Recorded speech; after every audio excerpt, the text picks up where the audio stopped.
So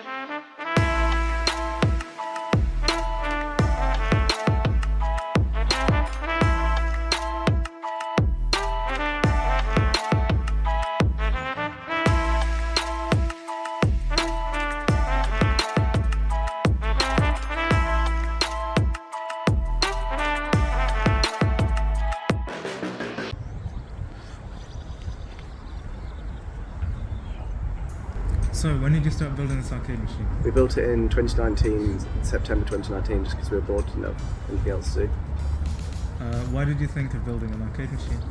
We went into Smith's Toys Superstores and we saw one which was like hundreds of pounds and it was kind of bad, so we just built one which was better and cooler and had more games.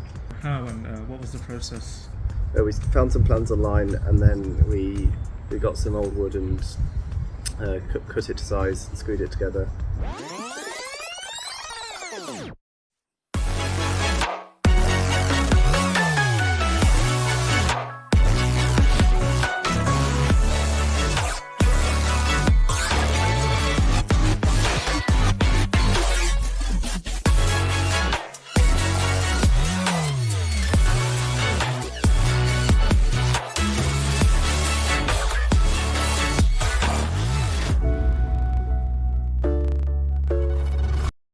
Once we'd finished that, we got a PC, just a cheap PC which was able to run older games. A while later during the lockdown I worked out all the software and got that working. How many games does it have? I don't actually know exactly how many there are, but there's approximately 5,000 on them from between all the different systems, but quite a few of them might not work perfectly. What are the big systems you managed to get on there? Yeah, there's all the older Atari systems. There's the N64, the NES, there's a few handheld ones as well, such as Game Boy and Game Boy Advanced. We've got some systems like Pinball, which is just a collection of different pinball games, and Pac-Man, which is a load of Pac-Man games. So in here we've got these circuit boards. These ones are the ones which do the controllers, so each individual button is plugged in with a different red and black cable, and then the joysticks are plugged in with this small 6-ribbon cable, and then this goes down a cable here and it goes all the way down here to a USB plug where it plugs in and acts like a generic USB controller, USB game controller, like an Xbox controller. Here the audio cable's plugged in next to where the USB controllers are plugged in. This goes across the PC because it's not quite long enough to go around. It goes into this audio board here. You've got a potentiometer and a button to control the volume and if it's on or not. And then that goes up through these wires here, all the way up to the top of the case, where there's two speakers. The right, and on the opposite side there is the left one. So for power we have a kettle connector here going in. Then the mains wires from that come up here to this distribution connection box thing.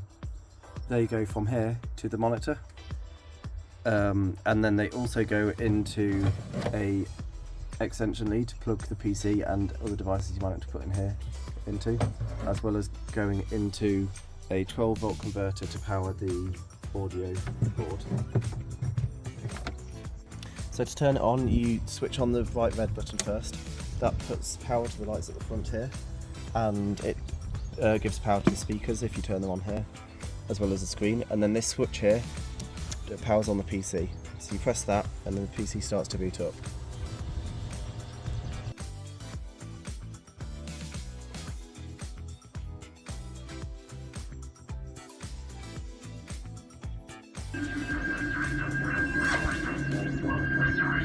Hyperspin. This build sort of kind of takes a while.